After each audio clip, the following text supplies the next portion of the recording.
Baik, makasih Pak Gembala mengundang saya. Dengan beberapa rombongan kami datang untuk kita boleh belajar bersama-sama untuk mengerti hati Tuhan. Baik, siap ya belajar ya? Oke. Hari ini kita akan belajar untuk mengenal satu kerinduan Tuhan dalam hidup kita. Nah, saudara, semua agama di dunia ini itu selalu menekankan, selalu menuntut, selalu dalam tanda kutip Tuhan mereka memaksa untuk beribadah dengan Tuhan. Semuanya pokoknya untuk Tuhan. Semua agama di dunia pasti ada peraturan memberi persembahan untuk Tuhan. Semuanya untuk Tuhan. Nah, beda dengan Bapa kita di surga. Dia tidak ingin, dengarkan kalimat ini, dia tidak ingin kita hanya hidup untuk dia dan bagi dia saja. Dia nggak ingin. Bingung bukan mendengar ini? Justru Bapa kita di surga itu menilai hubungan kita dengan Tuhan itu seperti hubungan kita dengan orang lain. Coba renungkan kalimat. Jadi kalau agama-agama lain di dunia ini tuntutannya pokoknya ibadah, pokoknya dengan Tuhan, nggak usah pusing dengan yang lain. Maka itu semua agama di dunia ini tuntutannya rajin ibadah enggak?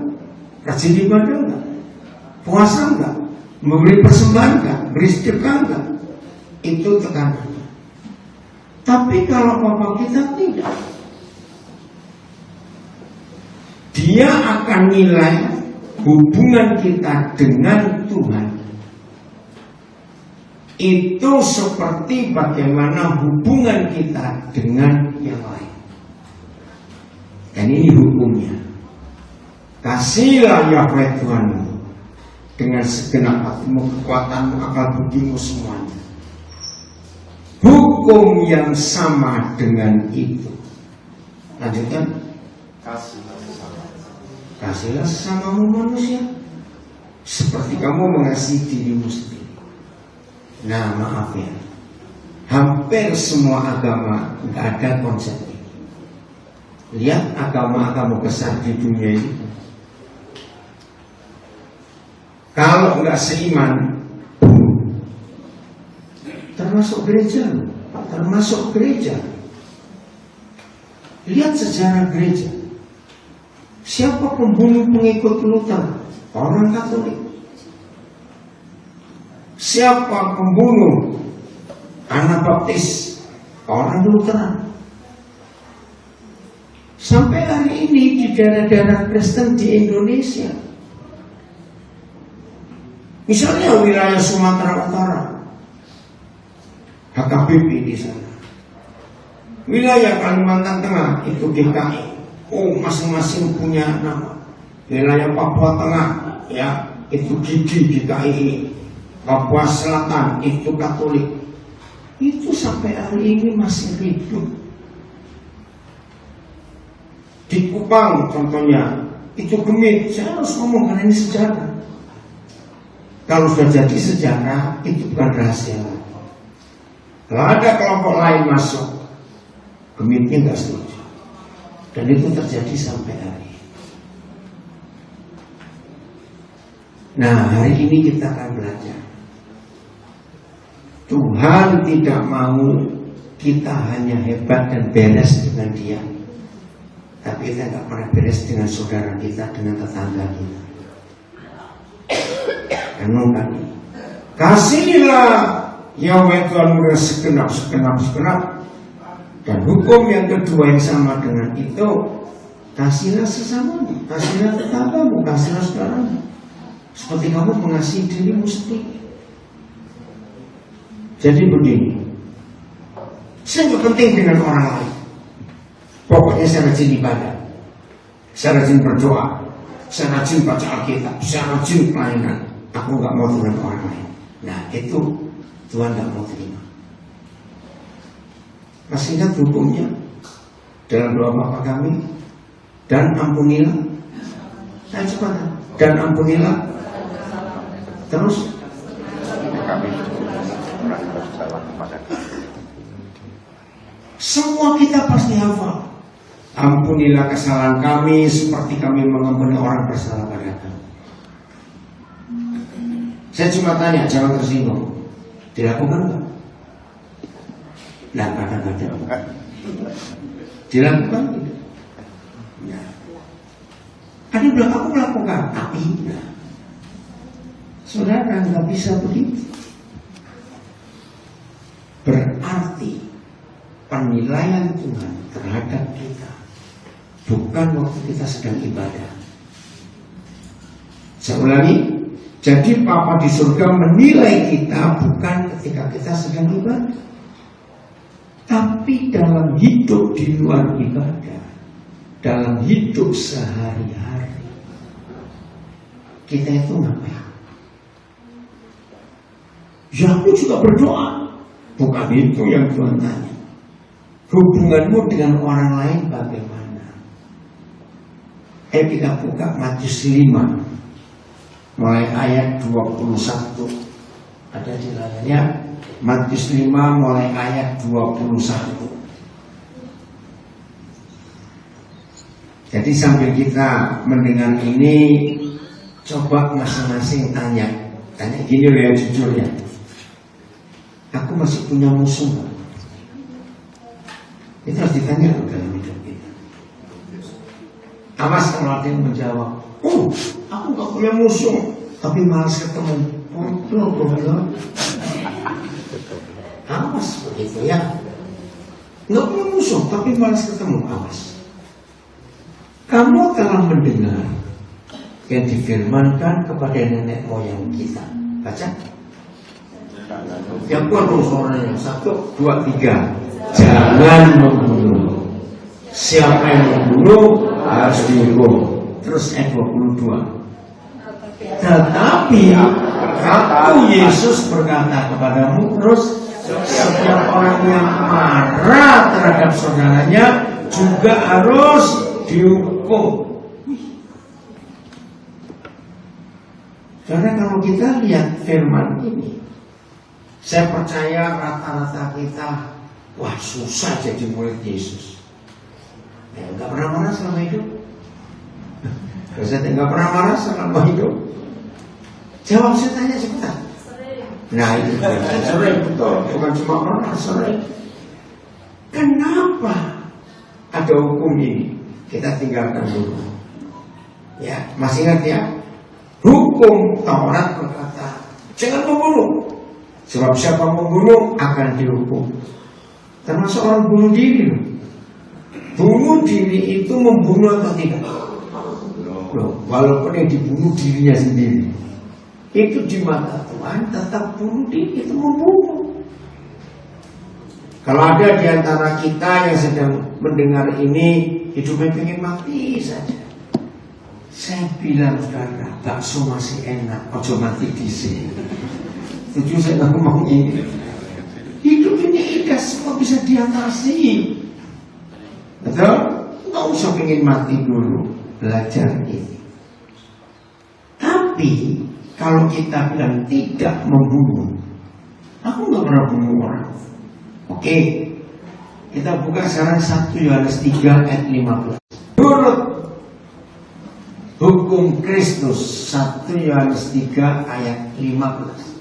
Saudara perhatikan, menurut hukum Kristus ada firman. Ya, 1 Yohanes 3 ayat 15. Bukan, 1 Yohanes. 1 Yohanes. Ya, 1 Yohanes 3 ayat 15. Ya. Berapa orang? Baca, berapa orang? Jadi artinya semua. Angger wong. Pokoknya orang yang ngapain? Yang ngapain? Membenci saudaranya adalah.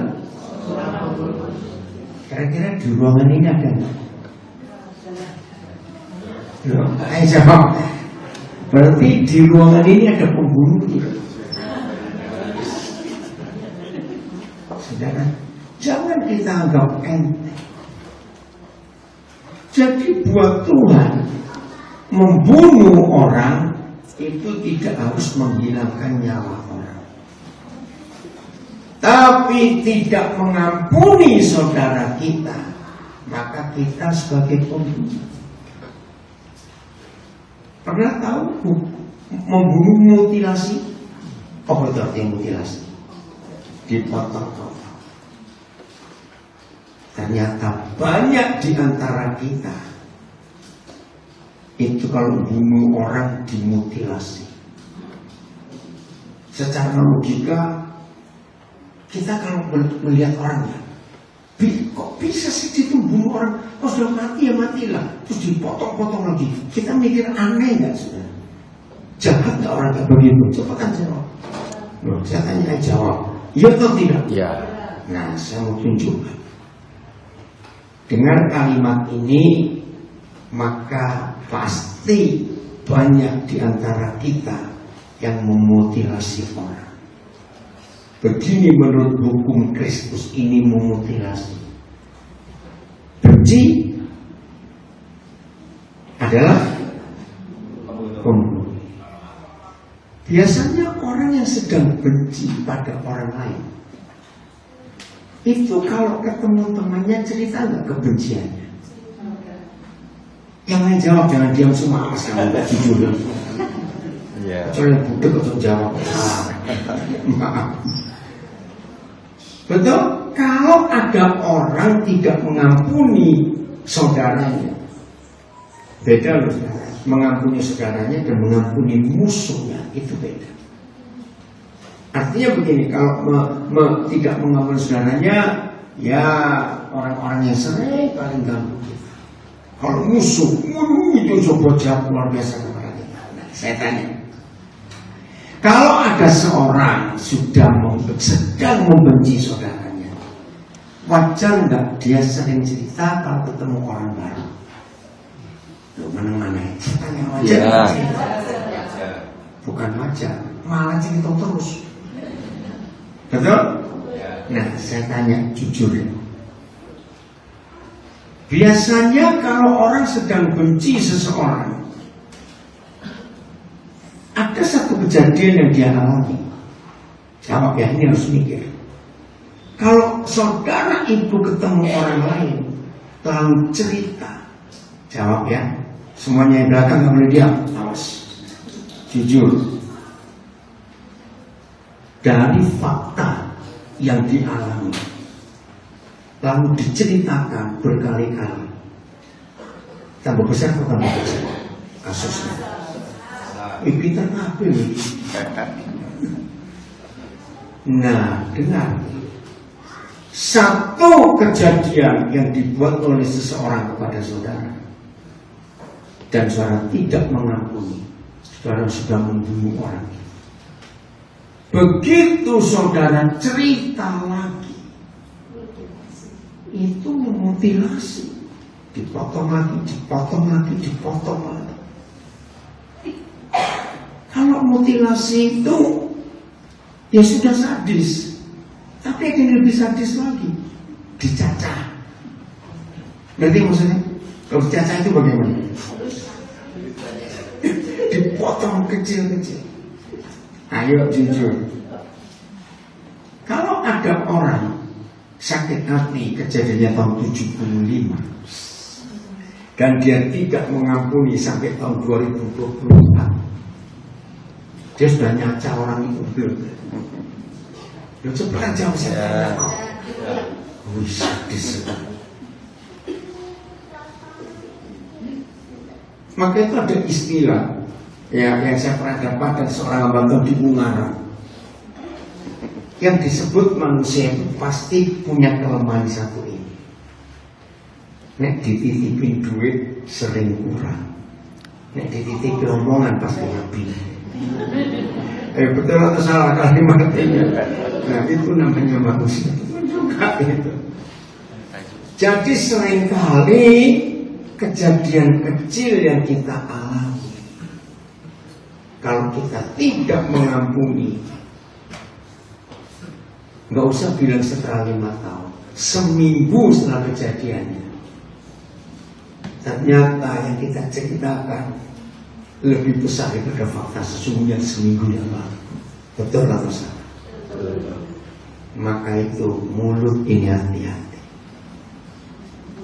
Kita harus jaga. Nanti nggak main-main dengan hubungan kita dengan sesama kita. Maka itu dalam kebenaran gereja salib. Tahu ya semua tanda salib?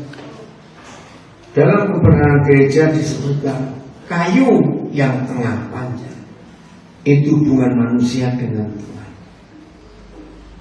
Tapi kalau cuma satu kayu itu maka bukan salib, maka ada kayu yang di tengah. Dalam kebenaran gereja kayu di tengah untuk meletakkan tangan itu hubungan kita dengan sesama kita harus baik. Nah, saya harap di ulang tahun ketiga MCC ini jangan menilai, jangan menghitung berapa banyak bertambah jemaat. Kenapa? Izinkan saya mengatakan kalimat ini. Orang yang rajin ke gereja belum tentu ada di gereja. Mikir atas kalimat ini. Orang yang rajin ke gereja belum tentu ada di gereja. Ya atau tidak? Betul? Saya percaya hampir semua kita pernah ngalami rajin ke gereja karena mau ketemu pacarnya. Ada nggak yang ngaku?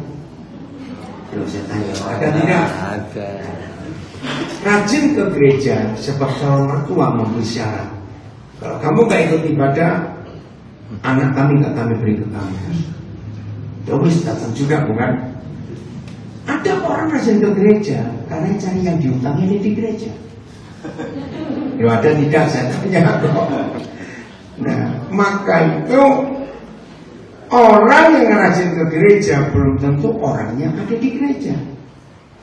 Ayo kita duduk di Magelang sekarang. Jadi nggak ada yang mikir ke Jakarta, ke Singapura, ke Surabaya, mikir kuliner.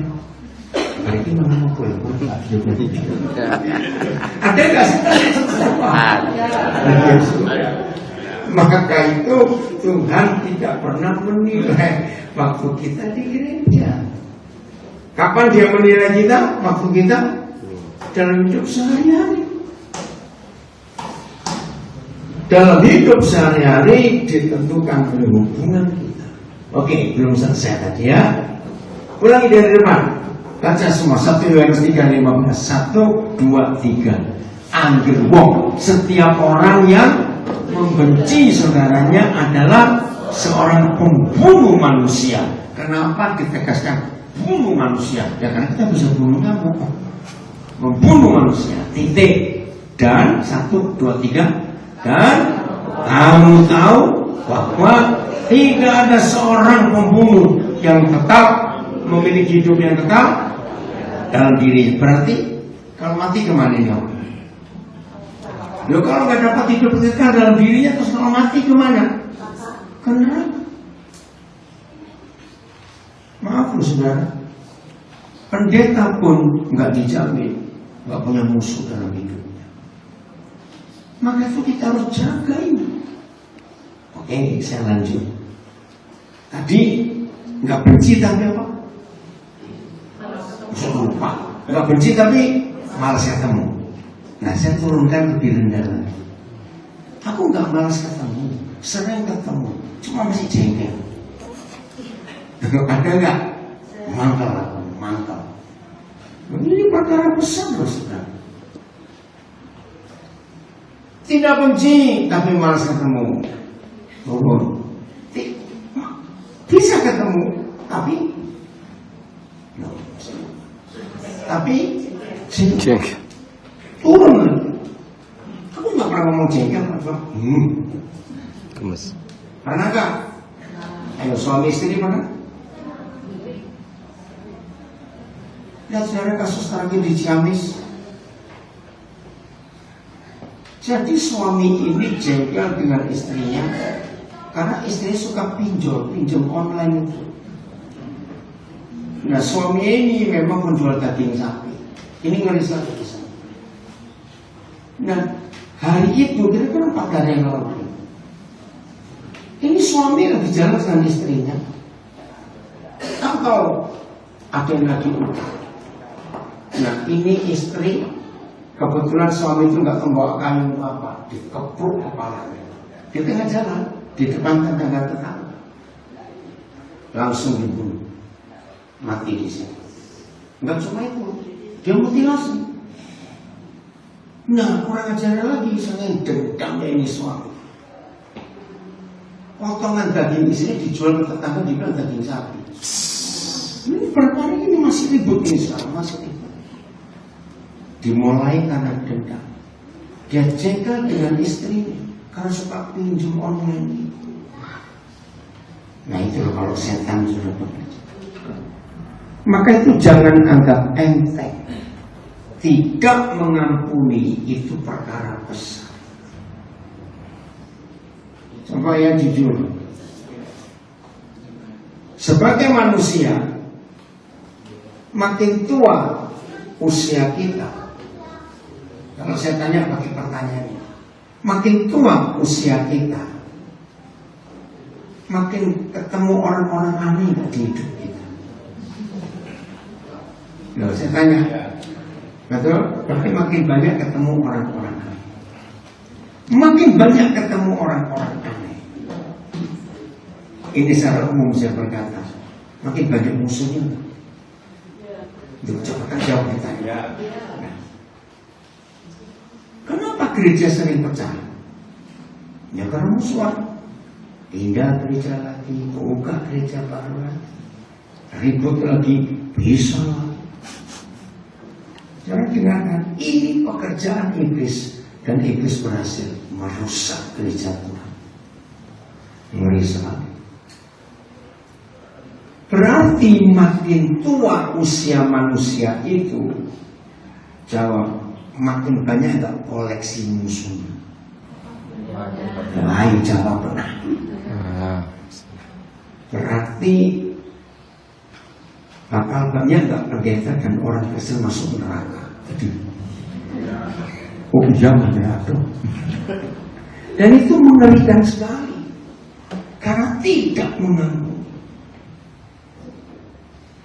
Pasti ada yang jawab, terus bagaimana dong hidup ini kalau begitu? Karena banyak orang jengkelin semua. Itu hari ini kita harus belajar. Pak Gembala, Ibu Gembala, jangan menekankan macam-macam kecuali hidup tanpa musuh. Serius.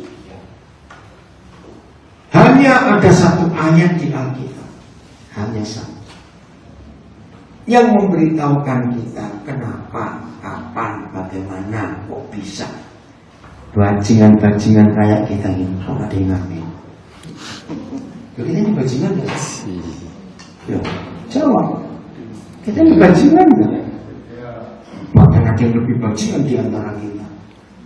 Bisa diselamatkan dan diakui sebagai anak-anak Tuhan. Itu cuma satu ayat. Kita buka dulu Matius 5 ayat 9. Hanya satu ayat ini yang memberitahu kita kenapa bajingan kayak kita begini kok bisa disebut anak Tuhan. Bukan karena kita ke gereja, bukan karena kita dibaptis, bukan karena kita ganti nama, bukan karena ini.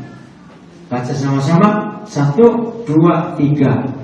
Berbahagialah orang yang membawa damai, karena mereka akan disebut anak-anak Tuhan. Tidak ada ayat lain kecuali ayat ini. Mengapa kita para bajingan penjahat ini bisa disebut anak-anak Tuhan? Cuma satu, karena hidup tidak punya musuh. Ini syaratnya. Maka itu sambil mendengar firman ini, yang di rumah juga ngikuti, jujur pada diri sendiri. Masih berapa musuh yang aku belum buat? Sekarang bagi yang rajin ngikuti, kalau saya mengajar karena selalu online, orang-orang itu berkata, salah satu khotbah saya yang paling sering adalah soal berdamai, soal mengampuni. Karena alasan ini, rajin ibadah, tapi kalau masih punya musuh, saudara bukan anak Tuhan. Jangan anggap enteng. Yang kedua, ada yang bertanya, ya tapi kenapa ya? Kok tidak banyak pendeta-pendeta yang bergaduh soal itu? Saya jawab, Mas, maaf, berarti mereka masih punya musuh. Tentu gak berani khotbah soal ini. Ya betul tidak? Tanya istri saya, kalau saya ketemu istri saya, tanya anak-anak saya ini. Kalau saya boleh berkata jujur,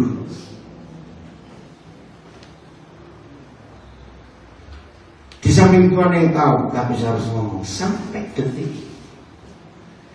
Tuhan memberikan saya kemampuan untuk menjaga hati saya, untuk saya hidup gak punya musuh.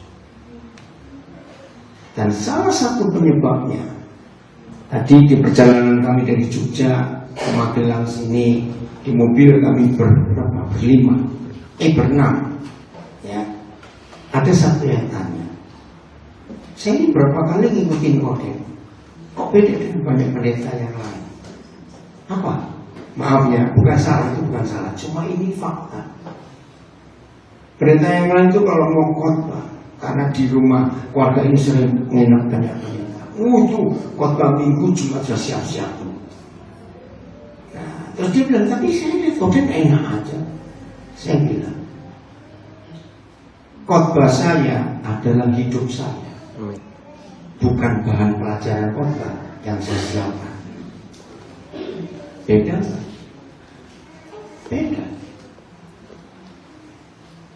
Karena saya berusaha karena pertolongan Tuhan untuk tidak punya musuh, maka status saya tetap anak-anak Tuhan. Berarti anaknya bukan? Ya jujur pada diri sendiri. Kira-kira kok anaknya, aku kira anaknya Tuhan, atau anaknya kok Tuhan? Coba tanya. Anaknya sopo? Kalau saudara belum mengampuni, jujur saudara. Aduh tinggal 2 orang itu ya. Aduh tinggal 2 orang itu. Ini tanya ini mati di siap baru ngampuni. Oh lebih bahaya kamu ngomong begitu. Ibrani 12 ayat 14. Nah mengapa firman itu begitu hidup di hidup saya? Karena ini. Jadi misalnya saya sehari suruh khotbah 10 kali, bisa kalau dia minta. Dan saya kalau khotbah nggak pernah sama, selalu minta Tuhan memberitahu harus ngajar apa.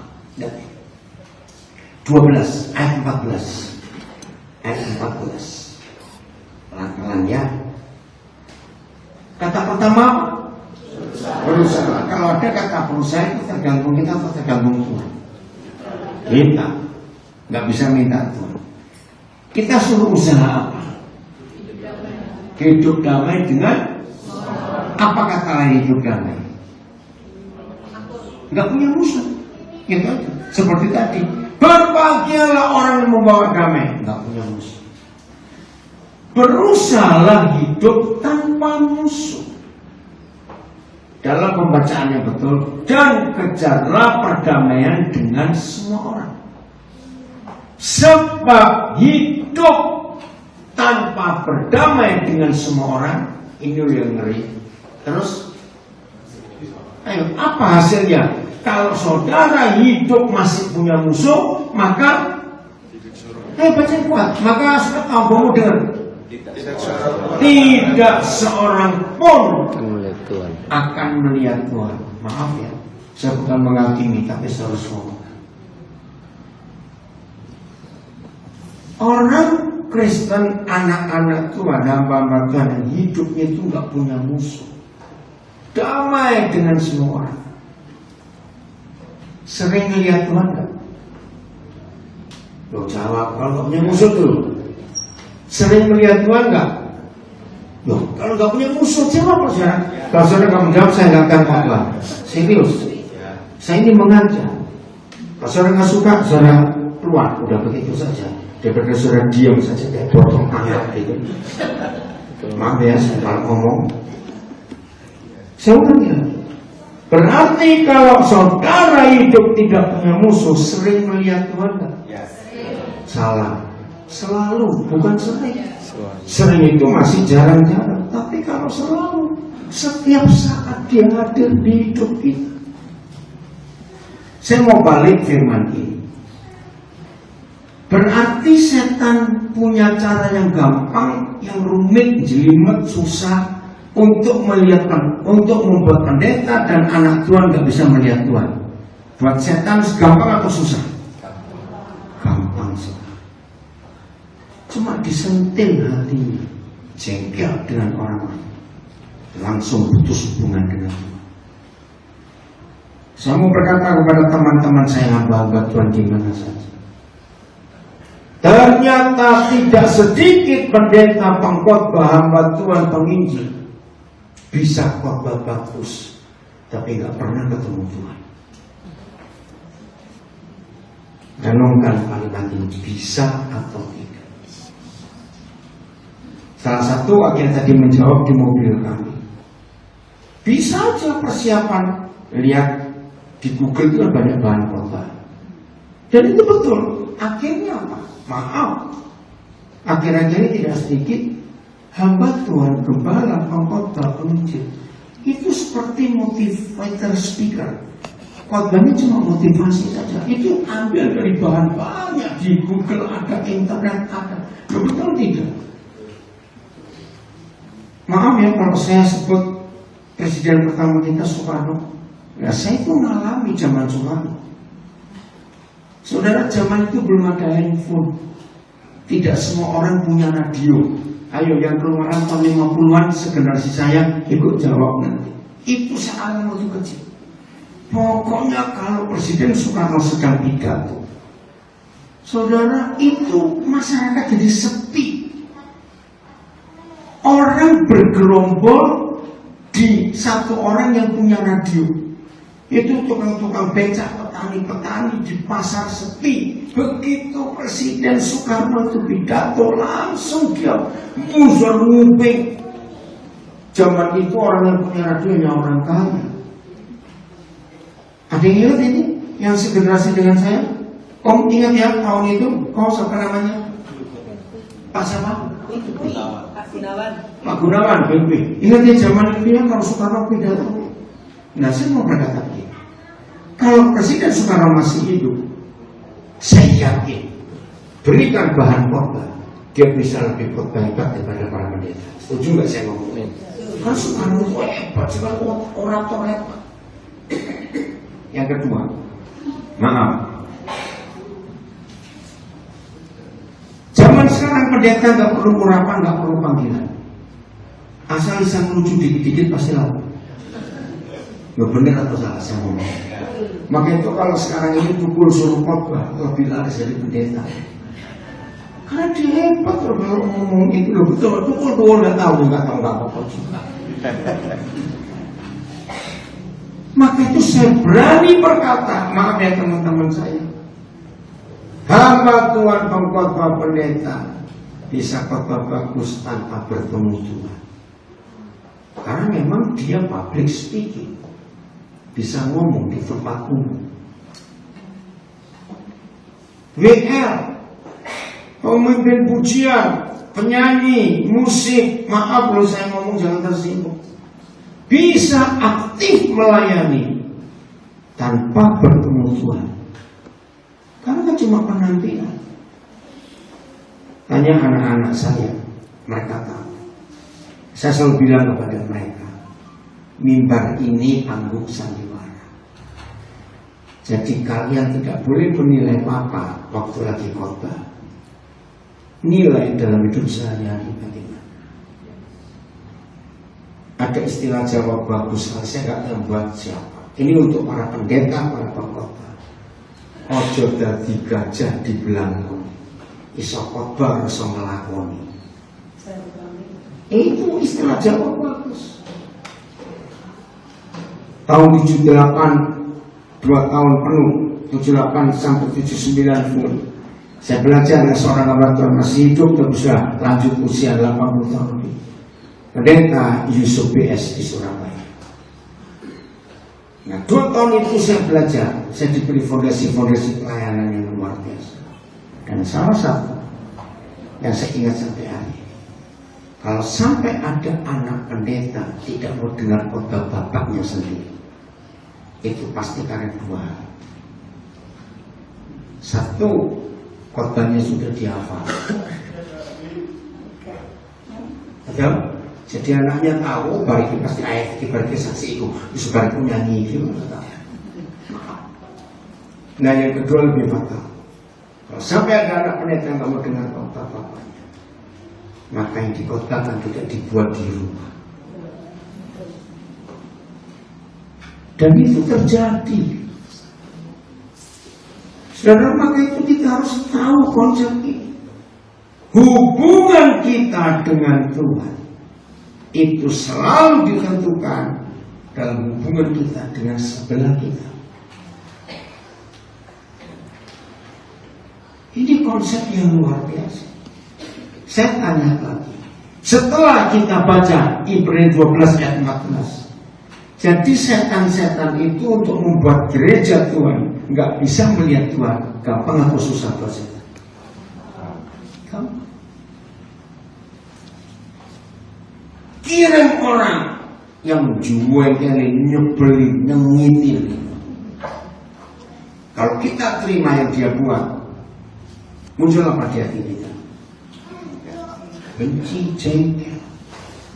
Begitu kita jengkel karena kita tidak mau mengampuni, langsung putus hubungan kita dengan surga. Langsung putus. Maka itu saya ulangi lagi permintaan saya. Selama mendengar baik yang di Magelang maupun mengikuti di rumah, sambil mendengar pengajaran ini, jujur periksa masih berapa musuh yang belum berdamai. Lanjut Matius 5 ayat 22 sekarang. Jadi saudara, iblis itu merusak gereja tanpa. Tetapi aku berkata, baca sama-sama ya, 1, 2, 3. Tetapi aku berkata kepadamu, setiap orang yang marah terhadap saudaranya harus dihukum. Siapa yang berkata kepada saudaranya kafir, harus dihadapkan ke mahkamah agama. Dan siapa yang berkata jahil, harus diserahkan ke dalam neraka yang menyala-nyala. Saya coba lihat kata ini ya, marah, kafir, apa lagi tadi? Jahil. Itu hal-hal kecil atau besar sih kok ngomong gitu aja? Kecil. Tapi dampaknya itu dibuang kemana? Lu baca? Dibuang ke neraka yang menyala-nyala. Jangan anggap enteng. Ngomong Yesus seperti ngomong ini dia. Berarti Tuhan Yesus betul-betul minta kepada kita untuk berdamai dengan semua orang. Selalu mengampuni, selalu mengampuni. Ini hukumnya. Aduh, kalau saudara ikut berdiri dengan saya lihat satu-satu, bisa mulai kelihatan wajah-wajah yang gak enak itu. Gak mau melakukan firman amas. Ayat 23. Ayat 23. Nah, ini lebih, saya punya istilah ayat 23 Matius 5 ini ayat gila sekali. Maka itu bagi yang belum tahu supaya tahu hari ini. Sebab itu katakan saya, bukan engkau ya, supaya untuk kita sendiri. 1, 2, 3 sebab itu jika saya mempersembahkan persembahan saya di atas mezbah dan saya teringat akan sesuatu yang ada di dalam hati saudara saya terhadap saya. Saya itu sampai Lenger-lenger, tahu kata lenger-lenger bahasa Indonesia? Lenger-lenger, coba bahasa Indonesia baca, tolong saya. Apa ya? Bukan dialek. Tolong yang di Zoom, Facebook, Instagram, itu saya lenger-lenger bahasa Indonesia coba. Saya tuh sampai lenger-lenger. Terheran-heran, tertegun. Apa Yusman? Baca yang tulis terperanjat. Oke. Loh, bayangkan, coba baca lagi teringat akan sesuatu terus yang ada di dalam hati saudaramu terhadap saya. Ini mana lebih mudah dideteksi, mana lebih mudah dirasakan? Saya ada sesuatu dengan orang lain atau orang lain ada sesuatu dengan saya? Nah itu gampang. Tapi yang Yesus maksud juga begitu. Wah, berat. Lu sadar berat. Jadi bukan karena saya dan saudara ada sesuatu dengan orang lain. Nah itu saya garuk-garuk, lengar-lengar. Nah terus gimana cara saya tahu hati orang lain terhadap saya ada apa? Lebih berat gak? Tapi Papa jawab baik. Kalau memang kamu gak pernah ada apa-apa dengan orang lain, betul juga. Otomatis di hati mereka gak ada apa-apa terhadap kamu. Ini hukum luar biasa. Maka itu hari ini jangan berkata, aku gak peduli orang lain mau ngapain. Awas kamu. Pokoknya aku rajin ibadah, aku rajin memberi persembahan. Lihat, ini bicara persembahan. Apa kesimpulan Matius 5:23? Kalau kita bedakan Tuhan Yesus dengan di agama lain, jawabannya di sini. Tuhan kita tidak bisa disogok dengan persembahan. Hebatnya. Maka itu hampir semua agama di dunia, kalau saya nggak berkata semua agama di dunia, selalu ada tuntutan beri, korban, beri. Mau itu semua agama di dunia ada korban, ada persembahan. Tadi di mobil juga kami bicara tentang gunung kami. Nah bagi yang belum tahu gunung kami saya beritahu. Saudara kalau ke gunung kami akan bingung, jam dinding ribuan ada di mana-mana. Saya pertama kesana kenapa? Itu orang memberi sesuatu. Penuh barang-barang apa saja. Kan itu wajib. Semua agama itu wajib memberi sesuatu kepada Tuhan. Betul tidak? Maaf. Supaya Tuhan nggak banyak ngomong. Salah satu. Orang Tionghoa tahu nggak sejarah kue keranjang? Biasa tanya orang Tionghoa. Tahu dong? Ya nggak Tionghoa juga banyak. Nah dalam tradisi Tionghoa, mengapa setiap tahun baru Imlek persembahan di meja sembahyang orang Tionghoa harus ada kue keranjang? Ternyata sejarahnya betul. Semua agama di dunia itu disembah adalah dewa atau Tuhan yang kejam. Kenapa harus menyembah yang kejam? Supaya baik-baikan. Yang sudah baik kok usah disembah. Nah, saya lupa namanya. Ada satu dewa bagi orang Tionghoa. Itu selalu memeriksa hidup umatnya di awal tahun. Ini dewa ini saya lupa namanya. Nah supaya dewa ini diam, gak banyak ngomong. Kalau istilah KPK-nya surga begitu apa? Dikasih persembahan kue keranjang, kan lengket. Begitu dewa ini makan, nggak bisa ngomong. Nah itu tradisi kue keranjang. Kenapa ada kue keranjang kalau tahun baru Imlek? Nah, Tuhan kita nggak bisa dibungkam dengan duit kita, catatan. Amin sih. Maka itu kalau saudara mau memberi persembahan, periksa. Ini yang saya bingung, bukan periksa hati kita, periksa hati ini sopo. Itu kan repot.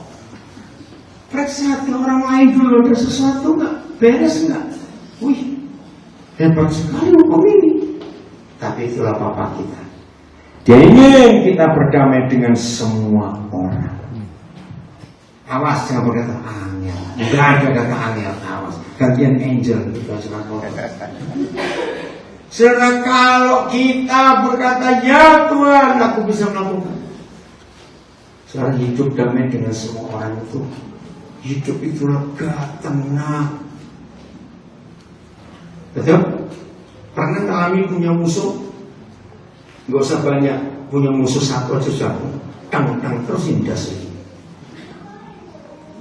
Saudara, jangan main-main. Pembunuh tidak mengampuni itu. Awas. Ini cuma intermezzo saya tanya. Ayo, mana lebih gampang dihafal? Firman Tuhan atau firman mama mertua? Menjawab saya. Mana lebih gampang dihafal? Firman atau firman mama mertua? Ayo, yang sedang jadi mantu besok jadi mama mertua, jangan begitu ya, awas. Kenapa firman mama mertua lebih gampang dihafal? Karena firman mama mertua direnungkan siang dan malam. Makin hafal terus. Coba gembala tanya, apa khotbah saya 2 minggu yang lalu? Jawabannya aku cuma tali. Tapi khotbah mama mertua 20 tahun yang lalu masih ingat sampai hari ini. Kira-kira begitu? Nah, hari ini berdamai.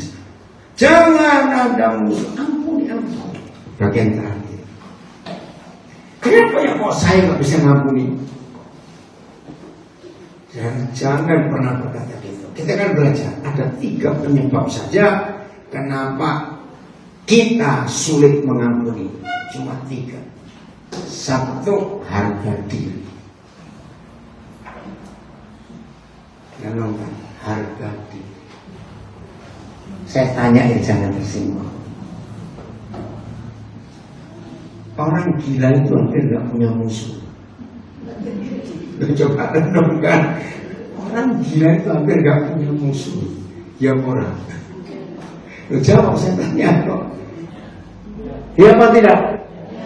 Orang gila digodain dia apa itu? Punya doa. Nah, karena dia gak peduli dengan harga dirinya. Wih kok mabuk? Dia nggak pikir harga dirinya. 100 nih. Jawabnya apa? Kok jawab aku sombong lagi. Mereka dibilang nggak mandi, dibilang bau, nggak pusing. Harga diri. Jangan tersinggung. Biasanya orang yang lebih gampang disakiti hati, umum ya, jangan tersinggung. Orang yang pas-pasan atau orang kaya? Ayo, yang lebih gampang disakiti orang kaya. Karena harga dirinya terlalu tinggi. Orang yang pas-pasan, ya punya ini kok. Betul nggak? Ya punya ini. Coba orang pas-pasan diomongin, kok bajumu 900? Baju orang pas-pasan? Loh, saya tanya cepat. Ya itu kok isi tanya toh? Itu dong kalau saya. Buat orang pas-pasan, baju gratis, baju apa ya cuma punya ini. Ini Ustaz. Catat, apa penyebab pertama susah ngampuni? Ini kebencian Tuhan. Gengsi. Harus kita menyadari. Maka itu dosa awal itu adalah tersinggung. Coba. Apa dosa awal? Tersinggung. Awal dosa itu tersinggung. Kenapa orang gila nggak pernah marah dikatakan gendeng gue ini? Ya. Dia nggak pernah merasakan dia rendahkan segala. Ya karena dia tahu. Maka itu yang terlalu tinggi menghargai diri, bertobat dari Saya pernah jadi gembala hampir 14 tahun. Dan ini pengalaman saya. Awal-awal saya dibuat pusing oleh jemaat yang kayak tahun cepat. Tahun cepat. Halus sekali. Disoko salah, gak disoko salah, ini salah. Nah, lama-lama saya juga capek sebagai gembala fungsional. Satu hari Roh Kudus mulai saya hikmat. Oh, tahu resepnya. Minggu depannya waktu saya lagi khotbah, saya sebut nama orang itu di depan jemaat. Saya umumkan mulai hari ini singgung dia. Serius, orang ini bertobat tadi. Jadi orang itu gak tersinggung, jangan dieman-eman. Jangan hati-hati, hati-hati. Kalau model dia, hati-hati, jangan. Langsung juder, gitu saja. Hasilnya cuma ada satu di antara dua, betang kemetu, terus mulai. Kalau keluar, puji Tuhan, habis itu ngacau. Setuju para gembala saya ngomong ini. Ya orang suka tersinggung, jangan dilatih. Singgung terus. Kalau perusak gereja ngecek dia. Serius, karena ini awal dosa. Harga diri. Kamu gak tahu siapa aku. Pernah dengar orang ngomong seperti itu? Enggak. Empus. Repot. Nah, harga diri ini musuh utama, tidak bisa mengampuni. Apalagi kalau yang mengucapkan kata-kata itu levelnya beda.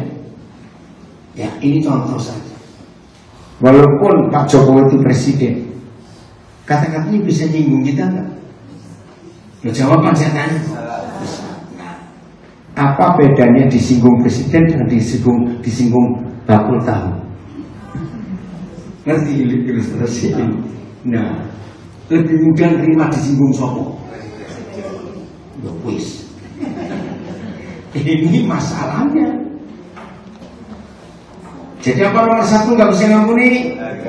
Harga diri. Turunkan harga diri. Turunkan jadi apa? Siapa bisa jawab? Tak sepeda. Ini tak Jokowi. Serendah apa? Ayo. Jawab dong, saya tanya serendah apa? Keser. Kok susah bener. Lu betul jadi keset itu nggak enak. Jadi injek-injek gosok-gosok. Saudara, Yesus pernah jadi seperti itu. Kok nggak amin? Amin. Suka berdoa dengan lagu Ku mau sepertimu Yesus. Sering? Kalau dijawab mau bengong.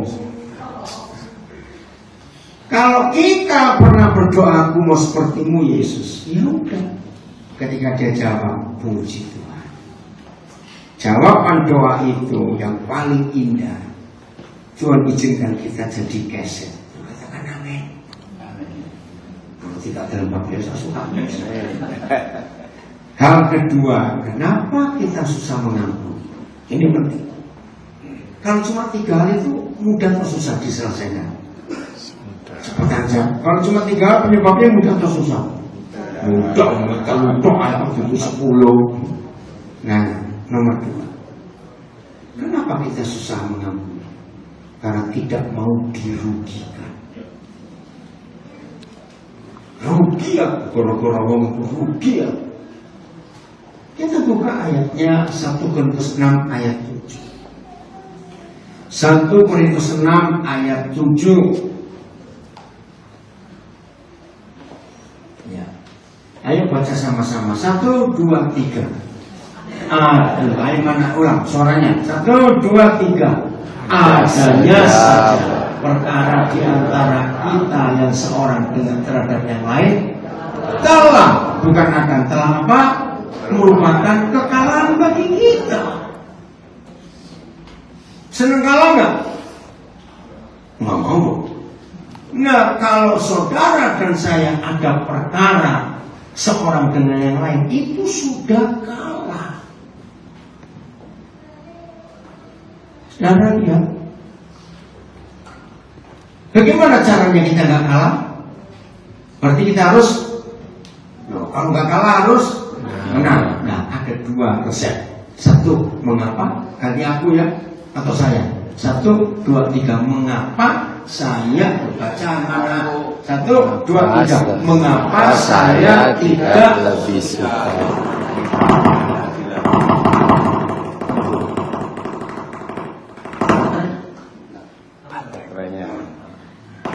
Saudara lihat, enak nggak menderita ketidakadilan? Tapi ini hukum mengampuni. Kalau diperlakukan tidak adil, ucapkan syukur. Terima saja. Nanti keadilan akan datang dan yang maha adil. Amin. Yang kedua, 1, 2, 3. Mengapakah saya cepat? Nah, inilah hukum. Luar biasa. Maaf tapi kalau saudara bilang, masa sih ada orang nggak punya musuh? Maaf, ya. Saya beri satu kesaksian di antara banyak kesaksian saya. Bagaimana Tuhan mengizinkan saya praktek pengampunan ini? Ini kisah nyata. Orang-orang pelakunya masih ada semua, karena masih di tahun-tahun ini. Saya beli rumah, tapi yang jual rumah itu teman baik, sehingga belum sempat balik nama. Tapi akta jual beli sudah beres. Notarisnya pun kami kenal, saya kenal, penjualnya juga kenal, notarisnya baik. Karena saya sibuk, saya nggak ngurus. Hampir 10 tahun saya tempati rumah itu. Nah, ini kesalahan saya. Tiba-tiba ada yang jual rumah itu. Nah, terus saya telepon pembelinya, karena dia terima duitnya. Ini yang beli rumah saya juga kenal. Hamba Tuhan, walaupun dia bukan Tuhan. Jadi tidak ada yang salah tetap setan. Tapi saya urus.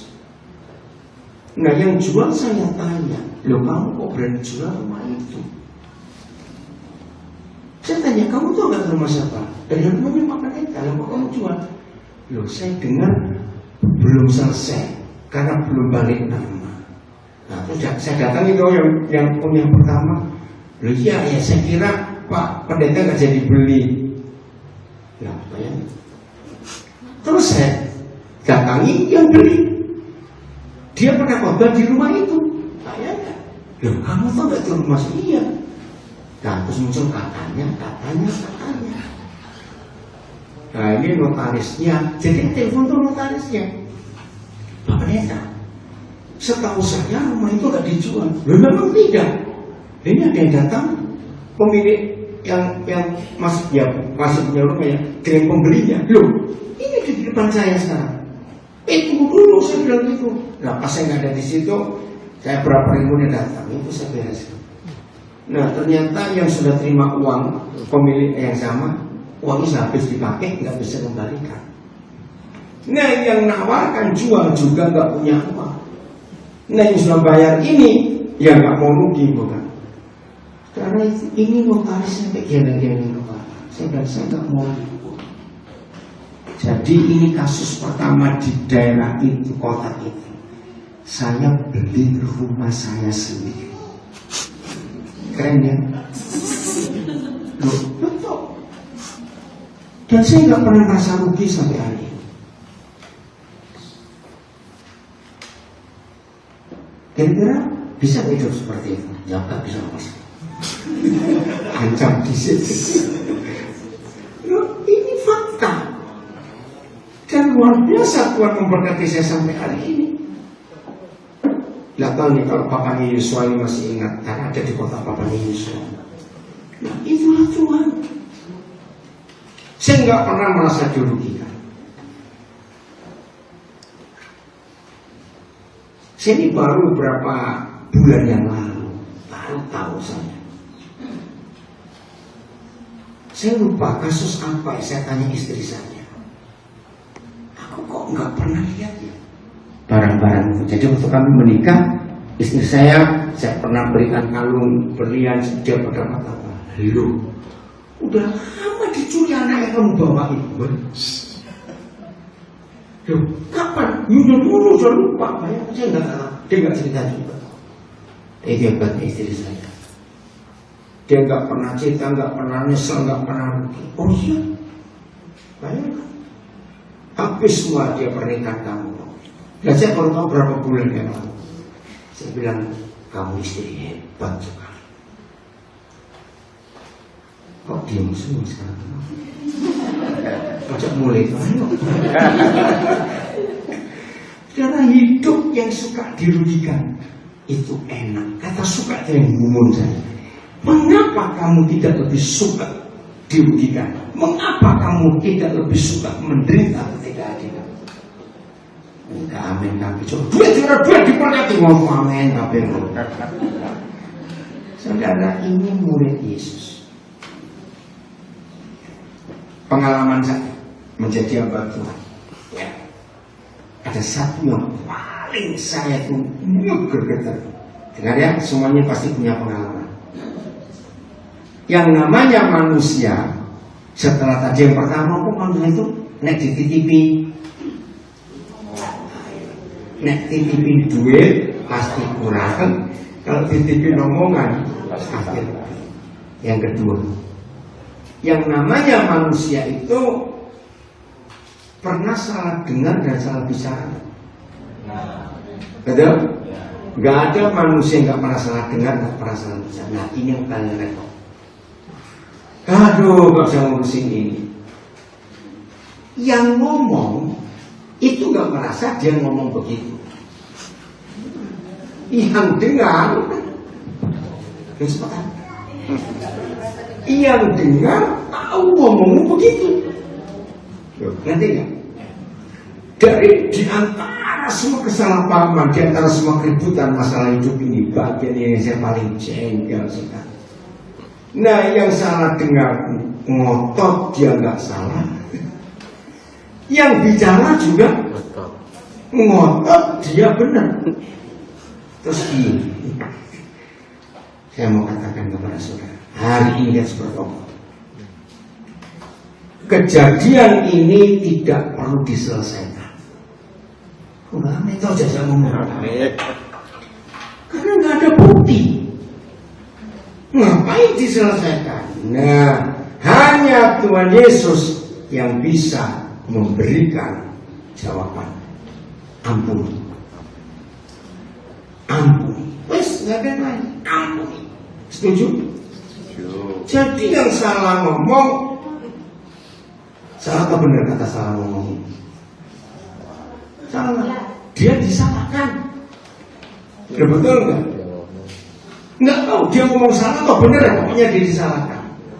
Nah, yang salah dengar harus apa? Juga disalahkan aja, babar disalahkan.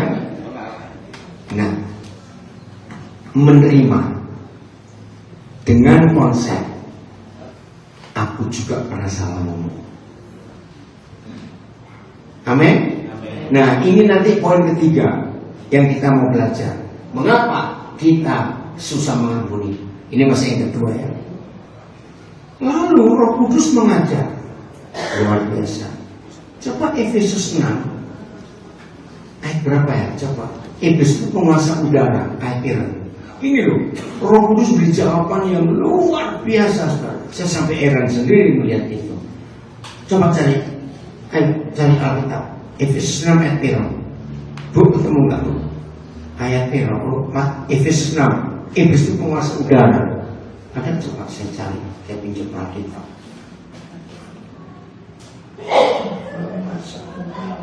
Oh, ayat 12. Terima kasih. Ayat 12. Coba lihat. Nah, setelah Tuhan menjawab saya kasus ini, oh, tahu penyebabnya. Karena perjuangan kita bukanlah melawan darah dan daging, tetapi melawan pemerintah, bukan pemerintah resmi ya, tapi roh jahat, melawan penguasa-penguasa, melawan penggulung udara, penggulung dunia yang gelap ini, terus melawan roh jahat ya. Roh jahat di udara. Jawaban Tuhan kepada saya waktu itu pakai ilmu fisika. Hebat sekali. Oke. Telinga kita bisa mendengar sesuatu, termasuk orang ngomong. Lewat mana? Udara. Udara. Ini sarananya. Karena kalau ada astronom yang tinggal di ruang angkasa, nggak di dunia ini lagi, walaupun cuma setengah meter jaraknya, itu ngomong nggak dengar. Yuk, saya ngajarin kok ngomong dulu.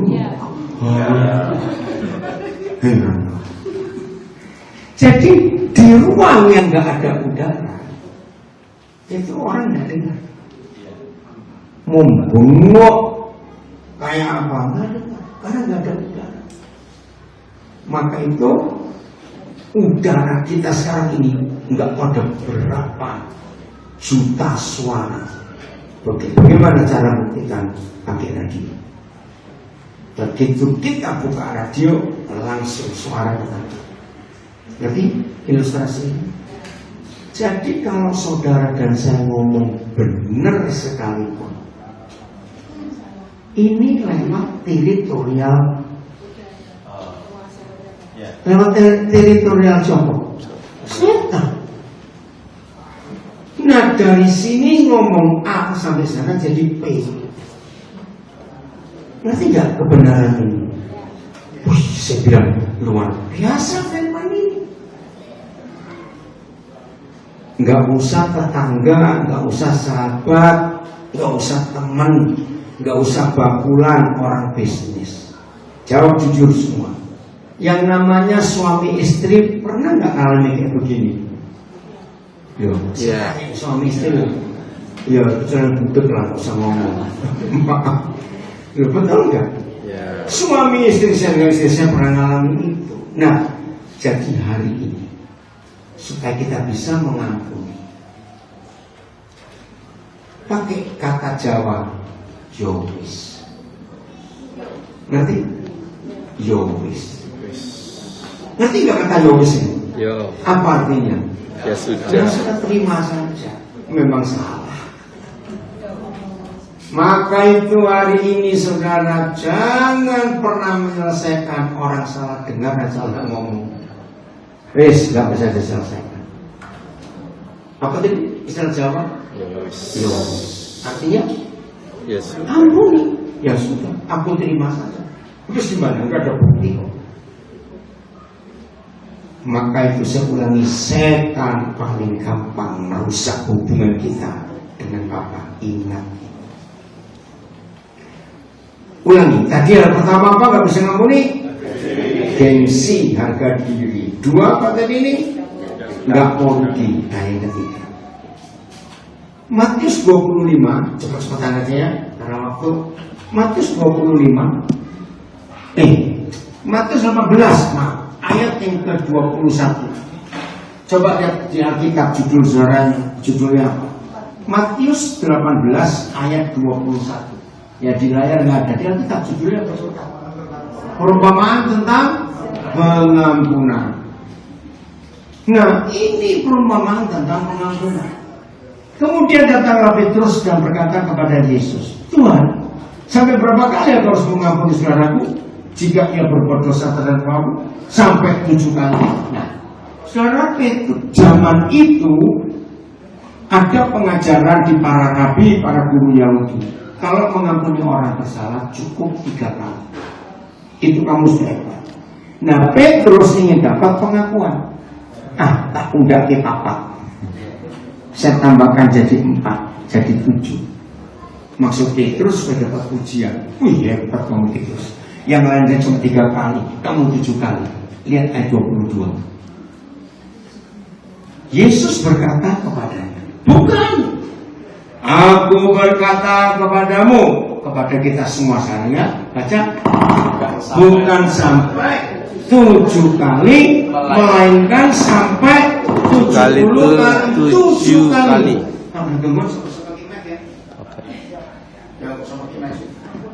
aku banget. Kok sudah kuning banget. Ini buang bu. Ada yang bilang kuning, ampunin Allah. Saudara baca baik-baik. Bukan 70 kali 7. Kalau 70 kali 7 itu piro? 490. Tapi 70 kali 70 piro? Jadi 70 pangkat 7. Saya minta bahasa Jawa. Aku minta bahasa Jawa. Bisa dengar yang belakang suara saya? Bagus. Ayo, mana bahasa Jawa? Ini 418. Ini kan bukan 70 kali 7. 70 kali 7 kali. Jadi 70 kali 70 kali 70 sampai pintu. Itu Tuhan suruh kita ngampuni. Terus ke 23. Akhirnya Yesus memberikan perumpamaan. Sebab hal kerajaan surga seumpama siapa? Seorang raja yang hendak mengadakan perhitungan dengan hamba-hambanya. Apa yang diperhitungkan? Ayat 24, cepetan ayo. Setelah ia mulai mengadakan perhitungan itu, dia datanglah kepadanya seorang yang berhutang 10.000 talenta. Saya ganti rupiah, 10 miliar rupiah. Bayangkan, punya utang 10 miliar, gaji sebulan cuma 3 juta. Lunasnya kapan? Ngerti? Nggak bisa lunas. Terus, ada bahasa Jawa ini. Bapak ini ayat 24. 25 ya. Ini bahasa Jawa ayat berapa tadi? 20. Oh, cuma sebentar. Yesus paling wangsulan. Aku pitur marang kowe. Aja ngomong ping 7, malah nganti yo kaping 70 ping 7. Jadi 70 kali 7 kali. Bukan 70 kali 7. Wih, itu luar biasa. Nah, setelahnya mulai ayat 25. Tetapi karena ganti saya. Ini bicara tentang kita bukan ya. Tetapi kita bagaimana? Ayo, kita tidak mampu melunaskan hutang berapa tadi? 10 miliar itu. Raja itu memerintahkan supaya siapa? Kita dijual beserta anak istri kita dan segala milik kita untuk membayar hutangnya. 26. Maka sujudlah siapa? Hamba. Kita. Ini masih bicara kita ya. Kita sujud menyembah raja itu, katanya sabarlah dahulu, segala hutangku akan melunaskan. Terus ayat 27. Nah, lalu siapa raja itu? Apa di surga? Tuhan Yesus. Tergeraklah hati raja itu oleh belas kasihan akan hamba itu, akan kita. Betul, kita mengalami belas kasihan. Sehingga raja itu bagaimana? Membebaskan kita. Nggak cuma bebaskan, tapi kira-kira kalau kita gaji cuma 3 juta, utang 10 miliar langsung lunas, rasanya gimana? Bukan cuma flong, nggak perlu seminggu itu. Ya nggak betul, nggak boleh bebas dengan luar biasa. Selanjutnya ayat 28. Tetapi ketika siapa? Kita, ya, yang sudah bebas 10 miliar tadi keluar, kita bertemu dengan sahabat kita yang lain dan dia berhutang 100.000. Hutang kepada siapa? Teman kita ini. Kita. Ya. Ia menantang. Ianya siapa? Kita. Ini loh. Penyebab pertama ketiga tidak mengampuni. Kita menangkap, mencekik kawan kita itu dan katanya bayar hutang. Hutang kita berapa tadi? 100.000. Hutang teman kita berapa? 100.000. Ayat 29. Enggak cuma di situ. Hal yang sama kita lakukan kepada raja itu. Teman kita ngelakukan yang sama, sujud menyembah. Tadi kan kita sujud bukan? Ya. Mohon pembebasan. Sujudlah kawan kita itu dan memohon kepada kita sabarlah dahulu. Persis caranya ngomong. Hutangku itu berapa tadi? 100 akan lunas. Terus ayat 30. Tetapi siapa? Ia menolak. Dan ia dong. Saya menolak.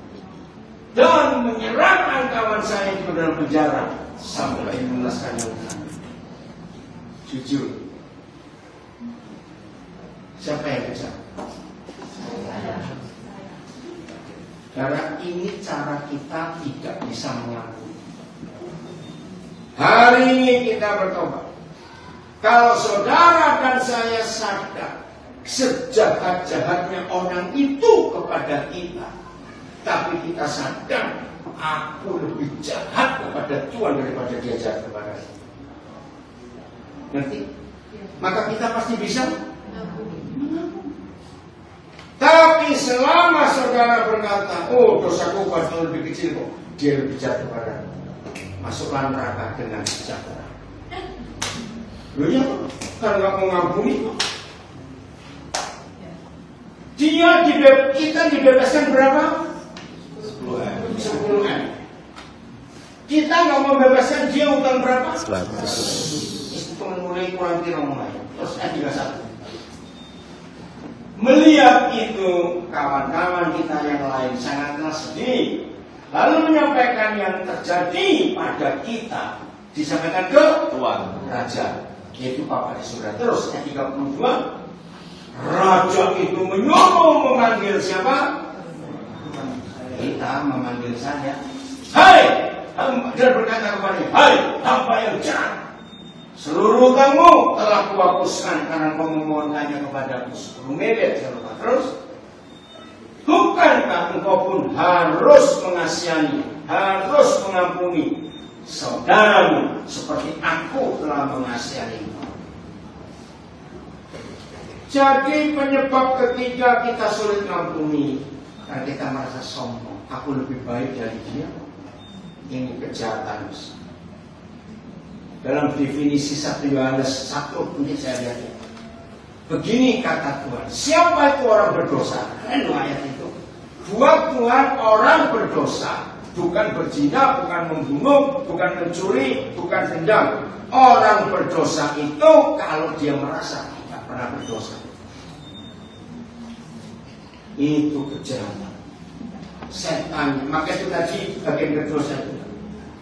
Setiap kali kita ingat kejahatan kita kepada Tuhan, bersyukurlah karena kita diampuni. Nah, Raja ini mana? Lihat ayat 34. Maka Raja marah. Tuhan itu marah kepada siapa? Kepada kita yang tidak mau mengampuni dan menyerahkan kita ke al-fujur sampai kita aku melunaskan. Ini cuma pengertian anak-anak. Apa bedanya al-bojo dan tukang pijat? Beda enggak? Cuma anak. Beda. Nah, nek al-bojo gembuk, besar-besar cemek penyihat. Ini enggak satu al-bojo. Al-bojo sudah hancur hidup kita, tetap bayar 10 miliar. Berarti anak, istri, semua hancur. Sekarang dengar baik-baik. Ternyata banyak, bukan sedikit, pendeta dan orang Kristen anak Tuhan, anak Tuhan, hidupnya menderita, sudah digebukin al-bojo, suruh bayar hutangnya lagi. Jadi kalau saya bertemu orang yang ngeluh, kok penderitaanku nggak habis-habis ya, saya langsung bacakan ayat ini. Pasti kamu punya musuh belum kamu. Tapi saya heran, tidak sedikit murid Yesus orang Kristen lebih suka menderita daripada ngampuni orang. Karena dendamnya. Karena ketemu orang seperti itu, ada di antara kita. Kalau sakit hati susah ngampun, ingat. Saya pernah punya pengalaman, saya nggak mau terjadi lagi. Berapa puluh tahun lalu, 80-an, di satu kota kecil di Jawa Timur. Saya habis khotbah soal pengampunan. Saya ketemu seorang bapak. Dia tanya gini, Pak Pendeta, boleh nggak saya menghapus 2 ayat? Bingung kan? Ayat yang mana? Dia bapak banget tadi. Dia ingin hapus 2 ayat di Matius 6 ayat 14-15. Kenapa? Saya punya dendam, saya nggak bisa ngampuni. Terus saya cerita, sampaikan akibatnya. Saudara sampai berpisah, dia bilang, nggak apa-apa ya, lebih bisa masuk neraka daripada ngampuni orang seperti itu. Saya sampai takut. Kalimat saya terakhir ini, Pak, saya nggak tahu kapan ketemu lagi karena saya belum tentu balik ke sini. Mudah-mudahan kita ketemu di surga. Wajahnya nggak senyum sama sekali, juga nggak jawab, lalu pergi. Saudara bayang bisa seperti itu. Kalau dendam dibiarkan, ya saya punya istilah ini. Catatan ya, orang yang dendam berarti nggak mau mengampuni. Orang itu lebih setan daripada setan itu sendiri. Betul? Walaupun itu ada nggak orang seperti itu? Ayat 35 ada kalimat penting. Ayat 35. Maka baca. Maka Bapakku yang di surga akan berbuat demikian juga terhadap kita. Terus apabila kita masing-masing tidak mengampuni saudara kita dengan segenap hati. Jadi nggak cuma mengampuni tapi segenap hati. Itu ada yang beringis-beringis, masih nggak terima firman ini. Bisa nggak maksa? Saya tetap ingin ketemu Tuhan di surga. Kalau saudara ingin nggak suka pada orang itu, hari ini terakhir. Jadi kalau kita mengampuni harus segenap hati. Apa arti kata mengampuni segenap hati? Saudara belum lama itu anak-anak saya kirim sebuah tulisan bagus dalam bahasa Inggris. Saya nggak tahu siapa yang tulis. Coba bayangkan ya. To get dan to give. Nah, kata to diganti angka 2. Ya tahu ya, to. Jadi kalau to get artinya mendapat, kalau to give artinya memberi. Dia nulis coba kalikan 2. 4 ada kata get, 4 ada kata give. Bunyinya apa?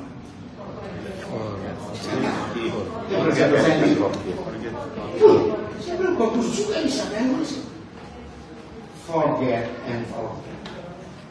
Artinya apa? Kalau kita sudah mengampuni, is fine. Saya tanya lagi, orang gila atau orang yang waras koleksi musuhnya banyak? Saya jawab begitu. Secara jelas. Nah, bagaimana mengampuni ayat terakhir? 25 ayat yang ke-20. Cepetan, balik gimana? Ada 25 ayat yang ke-20. Ayo kita lihat. Ingat tuh, maka Bapakku yang di surga akan buat yang sama yang kamu buat pada saudaramu. Aku buat untuk kamu. Amin, amin. Jangan terjadi. Oh, 2 Korintus 5. Tuhan berharap hari ini semua kita selesai ibadah ini, gereja kita bersyukur 3 tahun penyertaan Tuhan. Jangan gereja kita dikenal dengan cara-cara yang lain oleh orang Magelang. Biar gereja ini dikenal sebagai gereja penuh pengampunan, penuh damai. Amin. Musuh. Kita jadi berkat buat banyak orang. Jadi kami ini, ayat 19 saya salah.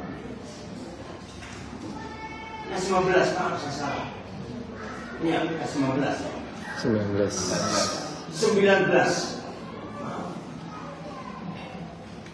Ini cara Tuhan mengampuni kita, saudara.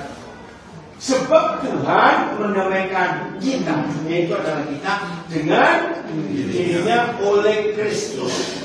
Lalu bagaimana cara Papa mengampuni kita? Dengan tidak memperhitungkan pelanggaran kita. Lalu Tuhan telah mempercayakan berita pendamaian itu kepada kita. Saudara bayangkan apa yang terjadi dengan kita kalau kita datang, Tuhan ampuni aku karena aku berdosa. Terus dia bilang, Daniel, dosamu tahun 74 masih ada catatannya, dosamu 78 masih ada, 81 masih ada. Terus dikumpulkan semuanya sampai dosa tadi pagi terus kemarin masih ada. Kira-kira kita jadi apa? Kumpul. Jawaban jadi apa? Ruth. Nggak jadi orang. Maka itu hari ini saudara kalau mengampuni orang harus selesai, tidak perlu hitung-hitungan. Maka saya bilang gini, oke aku ampuni kamu, coba ke rumahku dulu, ini potensimu tahun 80 hari. Aku ngampuni kamu, tapi ini WA-mu tahun 2001. Awas begitu.